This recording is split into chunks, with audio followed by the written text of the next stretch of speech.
Bueno, pues nosotros a las 9:21 de la mañana tenemos con nosotros a nuestra entrevistada estelar, nuestra entrevista estelar. Con nosotros está hoy Taira Vargas, que es socióloga. A propósito del tema en cuestión. Bueno, viene a hablar con nosotros sobre la niñez y el embarazo en adolescentes, ¿no? Que es parte, digamos, de lo que suscitaba el debate que teníamos previamente. Antes de recibirla, con el aplauso que se merece, mandar un saludo a Omar Fernández, que está en sintonía con este Sol de los Sábados. Un saludo, Omar. Ahora sí, un aplauso para Tajira. Gracias, una aclaración, soy antropóloga, no socióloga. Antropóloga. Bueno, buenísimo para los fines, ¿no? Porque, sí, ¿verdad? El estudio antropológico, porque hay que decir también que nos faltó mencionar dentro del tema que vamos a tratar la deserción escolar y su relación con los embarazos en adolescentes, ¿no? Cristian, tú tenías una pregunta. Sí, no, de entrada ya había una discusión que antecedía un poco el que debate. calentó la pista. Bueno, pero que ya se posicionó sobre eso. Sí, que no tiene, digamos, que el vínculo total al tema, o sea, el tema es un poco más amplio que vamos a abordar ahora, pero que permite hacer un introito sobre el tema, sobre lo que ahora discutimos. Y la pregunta con la que me gustaría iniciar es, partiendo de la sociedad dominicana de hoy, 2023, ¿está la República Dominicana en condiciones, desde su óptica, de que se apruebe las 3 causales, de que haya a partir de ahí una correcta utilización de ese recurso legal para la aplicación en los casos que ya se plantean? Es una necesidad. ¿Por qué es una necesidad? Porque República Dominicana es uno de los países con la más alta tasa de mortalidad materna en la región, y parte de las causas, una de las causas de la mortalidad materna son los abortos provocados. El aborto existe en la República Dominicana y ha existido siempre, a pesar de estar prohibido. Y lo que ha provocado es que muchas niñas, adolescentes y mujeres se provoquen el aborto utilizando perchas. Yo he hecho estudios con muchachas y jóvenes donde me cuentan cómo usan perchas, cómo se tiran al mar, cómo utilizan amigas que se ponen encima de ella para abortar, se tiran de escaleras, van a clínicas clandestinas donde lo que provocan es un desgarre de los genitales, en la parte de los ovarios. ¿Cómo estremece? Unas hemorragias, muchas veces llegan al hospital con una hemorragia, se han bebido 3 pasitos. Yo he estado en hospitales donde han llegado muchachas con 3 pasitos que se han bebido con malta morena para provocarse un aborto. Y a veces los médicos no quieren atenderla porque saben que fue un aborto provocado, porque el país lo tiene prohibido. ¿Qué pasa con esa muchacha cuando llega a un hospital sangrando porque se provocó el aborto, utilizando cualquier medio para eso, y el médico no la quiere atender porque si la atiende se va a aparecer como responsable del aborto provocado? Aquí no hay un solo médico procesado por eso. Y esa niña y esa lo hacen. Pero aquí no hay un solo médico procesado por eso, digo. En República, ningún médico se ha procesado por aborto, pero ellos niegan la atención porque entienden que es ilegal. Y si sigue siendo ilegal el aborto, van a seguir muriendo las muchachas o van a seguir con problemas en sus genitales. Porque el problema a veces dice, no, porque no se mueren. No, muchas no se mueren, pero ¿cómo quedan? ¿Cuáles son las consecuencias y los efectos en su salud a partir de ahí? ¿Qué va a pasar con sus condiciones de salud? Después tienen otro embarazo, ¿y qué pasa con ese otro embarazo? ¿No? Y el tema de las violaciones. Cantidad de niñas, adolescentes son violadas y como nadie lo sabe, no se trata, ellas se pueden provocar un aborto de manera casera y no pasa nada, ¿no? O son violadas, quedan embarazadas, van al hospital y nace el bebé y no lo quieren y lo regalan. O hacen transacciones económicas. Yo hice estudios en hospitales el año pasado y hacen transacciones económicas para vender a ese bebé, porque no lo quieren o no lo quieren lactar. En estos días, haciendo un estudio, entrevisté a una adolescente madre que se niega a lactarlo porque rechaza a ese bebé, porque es fruto de una violación. Entonces, hay un montón de situaciones que pasan en la realidad social dominicana, sobre todo en los estratos pobres, donde la gente no puede pagar una clínica, porque en los estratos medios y altos se paga para hacer el aborto en las mismas clínicas o mandan a la muchacha afuera, a Estados Unidos, a cualquier otro país donde esté legalizado el aborto para que le hagan la intervención. Pero las pobres no pueden hacer eso. Las pobres, ¿qué hacen? Beberse los té, provocárselos con percha, usan hasta cuchillos, usan hasta tijeras, todo objeto punzante con el que ella entienda que puede producir un desgarramiento y así la criatura, el feto pueda salir, o lo tiran por una letrina. Entonces, eso queremos que siga. Queremos que continúen esas condiciones de las muchachas, las mujeres pobres. Queremos que siga la normalización de la violación y que se mantenga en silencio mientras las culpables son ellas, las adolescentes, por haberse provocado un aborto, porque no quieren una criatura de un violador, o una muchacha que yo entrevisté de clase media que se iba a casar y el novio días antes la invita a salir y se va con 3 amigos y la violan en un hotel entre los 4 y él se iba a casar con ella y queda embarazada y ella me dice, no, yo aborté porque yo no sabía, primero, quién fue el padre de esa criatura y yo no iba a tener una criatura de unos violadores. Tahira. ¿Sometió a la justicia a esa No, joven? claro que no. Yo quiero quedarme justamente ahí porque en el debate que teníamos antes de recibirte formalmente, yo quería agotar un último turno para hablar un poco del lado humano, porque aquí tú tienes a hombre diciendo no a la mujer violada que no pasa nada, que si le hacemos un aborto, eso sería un drama por el aborto. Pero está diciendo yo eso? quisiera que a propósito de tus investigaciones, porque Tahira practica la observación no participante, entonces ella va al terreno y habla con esas chicas.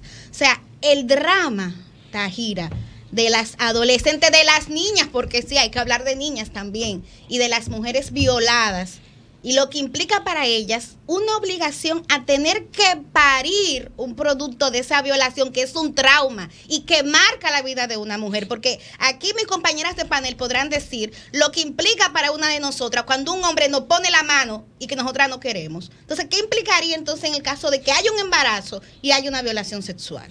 Mira, primero el tema de la violación sexual es un trauma muy grande para las niñas y para las adolescentes. Y muchas veces no quieren hablar del tema. Y cuando tú le preguntas por qué tú eres madre o por qué tienes ese embarazo, el silencio, llorar, no quieren hablar. No quieren contar lo que pasó. Cuando se abran a contar lo que pasó, muchas veces ellas mismas se culpabilizan porque no cuentan con un proceso educativo que le haya ofrecido herramientas para entender que ellas no son culpables de violaciones. Nuestra sociedad, nuestra cultura nos convierte a nosotras en culpables de todo. Nosotras somos culpables de las violaciones porque provocamos, porque nos pusimos unos pantaloncitos cortos, porque nos pusimos una ropa provocativa.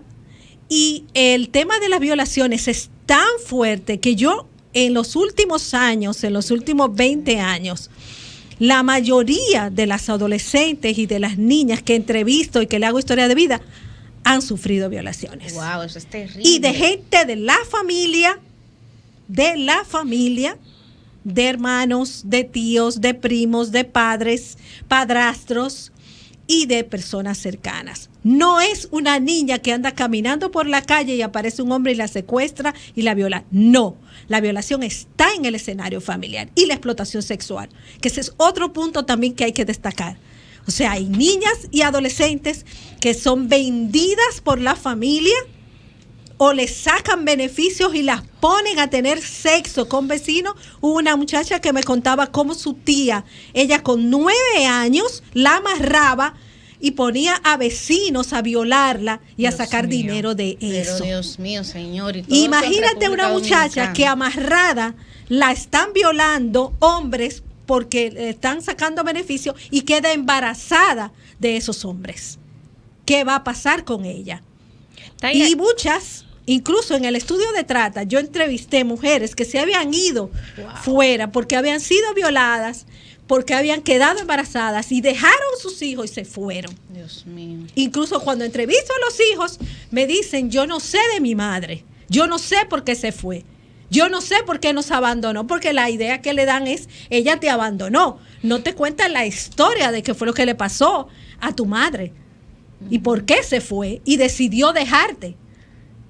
No, ella me abandonó y todo lo que trauma. Entonces tú tienes una sociedad llena de traumas sociales que nadie trabaja y que se convierten en violencia y que se convierte en círculos de violencia, que se convierte en inserción en actividades delictivas, en consumo de sustancias, en consumo de alcohol, porque la gente no cuenta con herramientas para enfrentar esos traumas sociales que se están acumulando producto de una sociedad machista y sin una educación integral en la escuela, a nivel sexual y a nivel de todo lo que es su vida afectivo-sexual.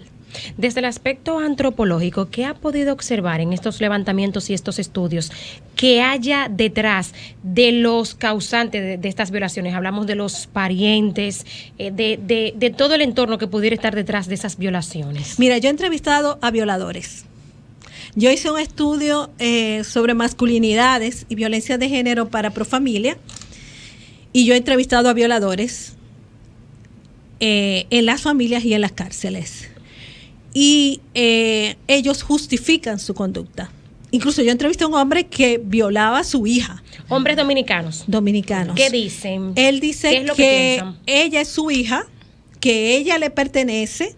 Hay justificación para eso. O sea, es mi hija, y ella me pertenece, yo la quiero mucho, y como yo la quiero mucho, yo la uso sexualmente.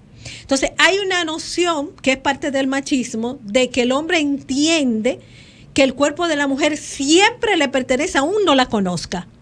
O sea, hay hombres que me dicen, no, yo veo a la mujer en la calle y yo le digo algo y yo busco la manera de acercarme.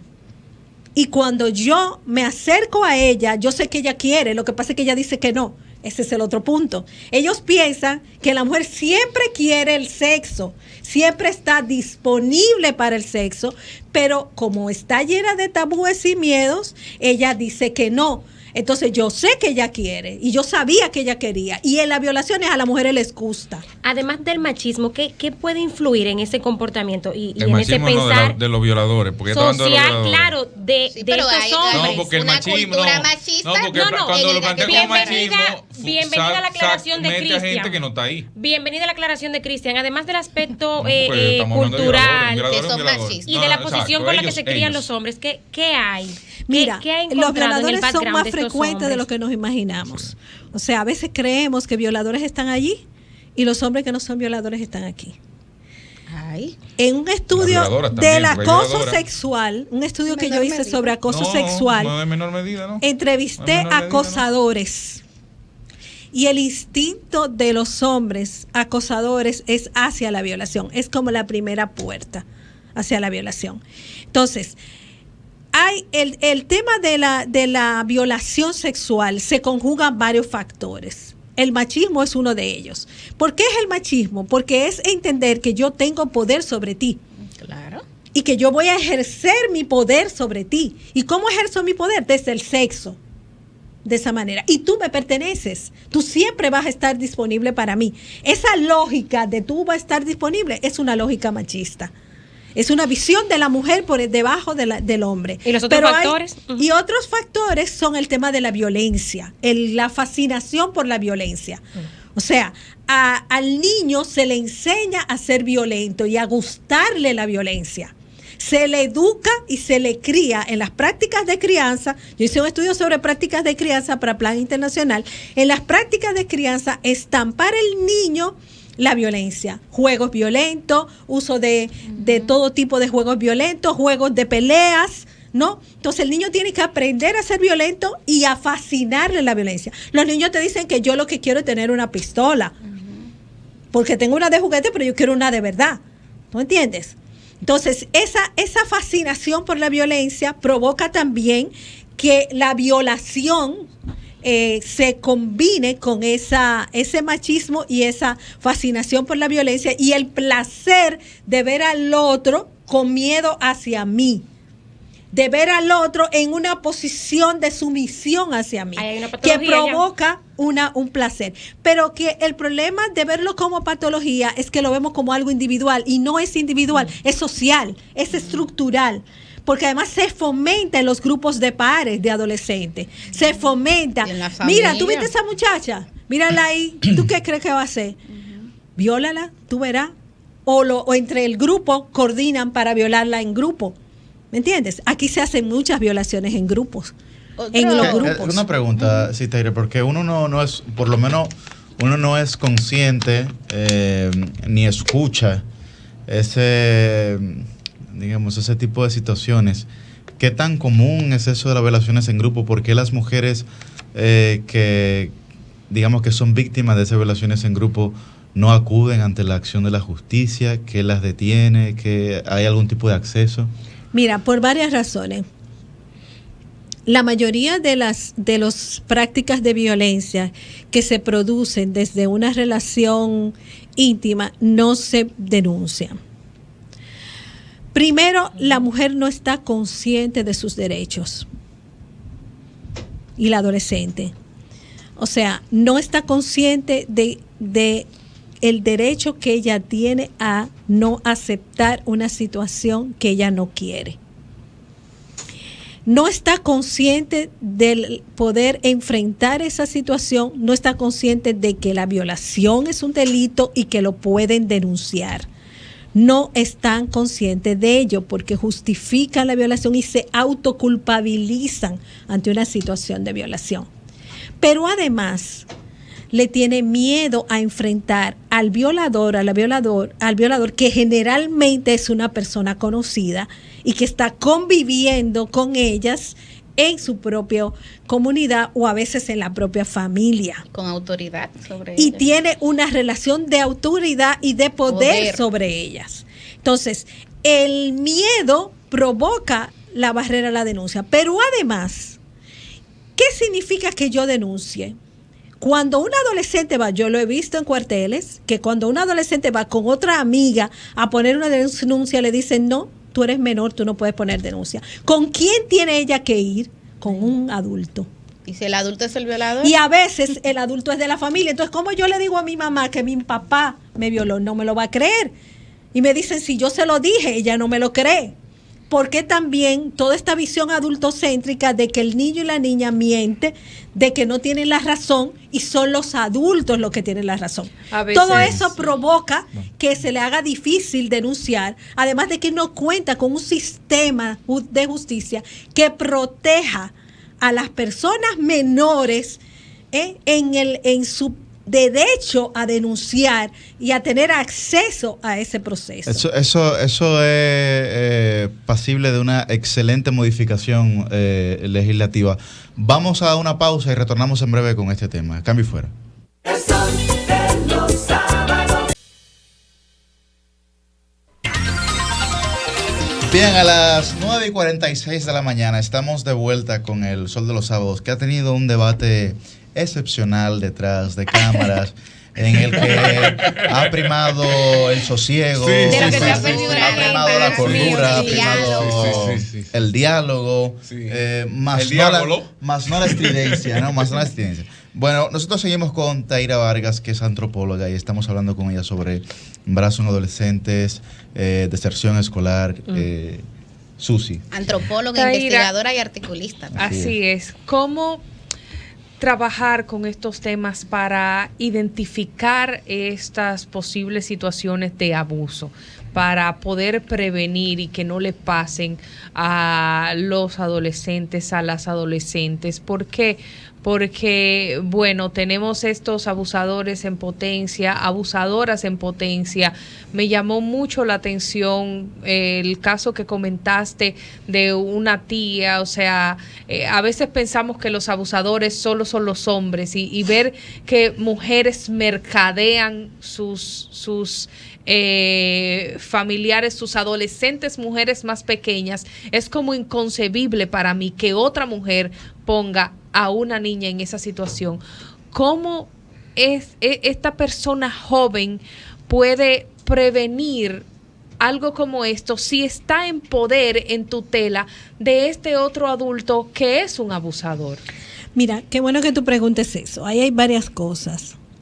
Primero, se ha pedido, y creo que está en el Congreso y todavía no se ha aprobado, la condena al maltrato infantil. Y eso es muy importante. O sea, nosotros necesitamos que en esta sociedad se entienda que el maltrato a los niños, niñas y adolescentes es un delito. Y el maltrato implica desde el uso de violencia física para corregir conductas, como la violencia verbal, la violencia psicológica y todo lo demás que viene, la explotación sexual y todo lo demás. Hay una ley de trata que también estaba en el Congreso y la retiraron, que ofrece programas de prevención que deben ser fortalecidos desde el Estado a nivel de comunidades para la prevención de la trata, y una de las modalidades de trata más frecuentes es la explotación sexual. Entonces, nosotros necesitamos que el Estado dominicano asuma su responsabilidad en términos de prevención. Y la prevención implica educación, sanción, que exista un régimen de consecuencias ante cualquier acción y que la gente entienda que tiene consecuencias lo que está haciendo.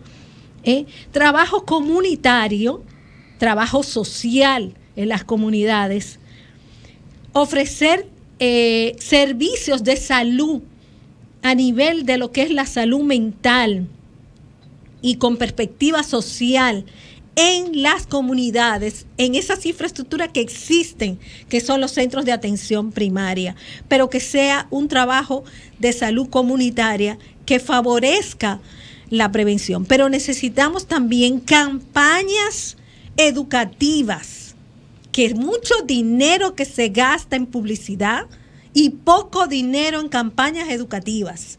Campañas educativas dirigidas a educar sobre los derechos de la niñez y la adolescencia. Que la gente entienda cuáles son los derechos que tienen niños, niñas y adolescentes, siendo uno de los principales el maltrato, el abuso sexual, hacer visible el abuso sexual, sacar videos sobre el problema del abuso sexual y apuntar a un cambio de conducta con respecto a la legitimación social del abuso sexual y empoderar a la población infantil y adolescente en sus derechos. Yo recuerdo un programa súper interesante que tenía Visión Mundial en la frontera, en Jimaní, y recuerdo a unos niños, niñas, adolescentes dirigiendo programas de radio y que te hablaban con un nivel de empoderamiento sobre los derechos de la niñez y la adolescencia y cómo lo transmitían a sus otros compañeros y compañeras. Entonces, cómo trabajar una educación de pares. Yo entiendo que el sistema educativo tiene que cambiar la lógica y darle más protagonismo al estudiantado, favoreciendo la educación de pares. Un estudiante aprende más cuando es otro estudiante que se lo está enseñando. Un estudiante aprende más cuando sabe, conoce y ve la realidad que está viviendo y busca manera, herramientas desde su comunidad y desde donde vive, con sus compañeros y compañeras de la escuela para prevenirlo y erradicarlo. Entonces, ¿por qué no empoderar al estudiantado frente a su propia realidad, frente a los problemas de violencia, de abuso sexual que se están viviendo? En las escuelas, las niñas llegan a la escuela siendo abusadas y la psicóloga y la orientadora no lo sabe. Y se necesita trabajar eso desde la escuela. Y el abuso sexual tiene que ser visibilizado en la escuela y trabajado de manera integral a nivel educativo, ¿no? con un proceso de acompañamiento, pero también con una integración de los actores educativos en ese proceso de prevención. Bien, finalmente, Roselvi, sobre la deserción escolar. Bueno, ya que hablamos de lo que sucede en las escuelas cuando las niñas llegan, pues, digamos, habiendo sido violentadas en sus hogares, hace un tiempo que aquí se vienen trabajando campañas para disminuir la deserción escolar. ¿Qué tanto se ha alcanzado en la práctica con reducir la deserción escolar de las niñas y adolescentes embarazadas? Mira, lo que pasa con la deserción escolar de las niñas y adolescentes embarazadas es lo siguiente. Primero, que es el sistema que la expulsa. Cuando la niña adolescente queda embarazada, la dejan terminar el año escolar, pero se le sugiere que pase al programa de adultos. Una niña y una adolescente no es una adulta. ¿Eso sigue pasando todavía? Sigue pasando. Entonces, la niña adolescente debe continuar sus estudios y tenemos que lograr que la niña y la adolescente está dispuesta, la adolescente está dispuesta a continuar los estudios si consigue espacios de cuidado.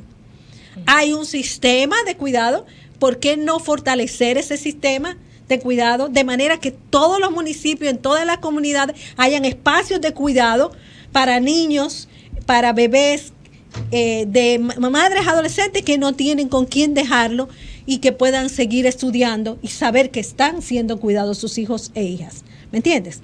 Entonces eso es necesario. Pero hay un punto importante en la deserción escolar. Quien más deserta no es la adolescente, es el adolescente. Vaya. O sea, es la población masculina la que más deserta. Ahí están las estadísticas, las pueden ver en la Oficina Nacional de Estadística, en los boletines. Y esa ¿pero relacionado población, con el embarazo de sus pares? No necesariamente es embarazo de pares. Tiene que ver con tema económico. Tienen que trabajar. Que tienen que trabajar. El trabajo infantil es uno de los factores que provoca la deserción, sobre todo de la población masculina. Y tiene que ver también con el tema de montones de situaciones de riesgo donde la población masculina es la más vulnerable. Bien. Bueno, muchísimas gracias a Taira Vargas, antropóloga, investigadora, articulista, que ha estado conversando con nosotros el día de hoy sobre temas que son una realidad en la sociedad dominicana y que, como bien hemos señalado nosotros, porque ignoremos esos temas no quiere decir que se vayan a solucionar o que no permanezcan en la cotidianidad de nuestra sociedad. Que la lean en el periódico Hoy en Acento, donde ella publica de manera frecuente sobre estos temas. Perfecto. Bueno, pues muchísimas gracias a ustedes. Puedo robarles 5 segundos para felicitar a una periodista muy especial que cumple años en el día de hoy, Edith Argentina Febles. Edith Febles está de cumpleaños, una mujer que yo admiro y respeto muchísimo. Felicidades del equipo de Sol de los Sábados, Edith. ¿Tiene preguntas? Don Cristian. A mí se me olvidó todo. Cambio fuera. El sol